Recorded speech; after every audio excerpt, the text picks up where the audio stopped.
And just a little bit about treatment frequency and assessment and natural healing response. With animals, it's like a lot of the time you get the ball rolling and the natural healing response takes over. So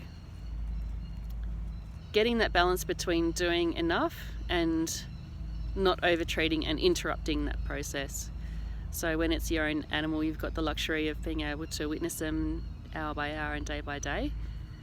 And if you want to start treating other people's animals, then work with friends' animals, where you can call them up every day and say, what's happening now, just with that sense of openness and curiosity, like I wonder if it's time for another treatment or if everything is going okay.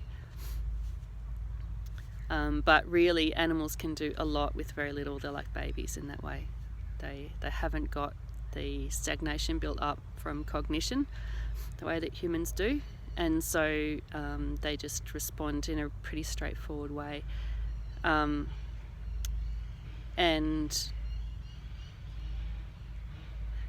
it's sort of having confidence in the treatment by doing what you think was the right thing to do.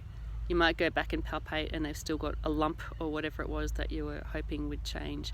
But just having the confidence that you've done that for today, just because you can feel something physically, try to leave it alone. And then you might come back the next day and that lump is completely different. So try not to look like, it's really good to have self-reflective practice and to learn in an iterative fashion from your treatments, but try not to do it like to satisfy your ego. Did I do right? Did I do good?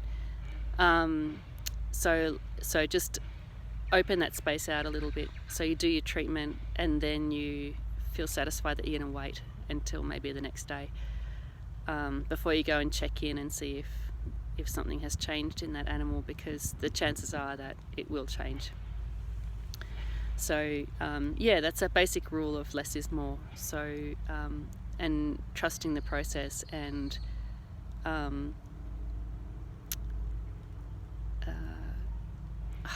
do I say it without sounding woo-woo, letting the energy do the work, let the process do the work, let the animal's being do the work. I don't know, it all sounds a bit waffly, but to not feel like you have to be too much of a mechanic for that animal.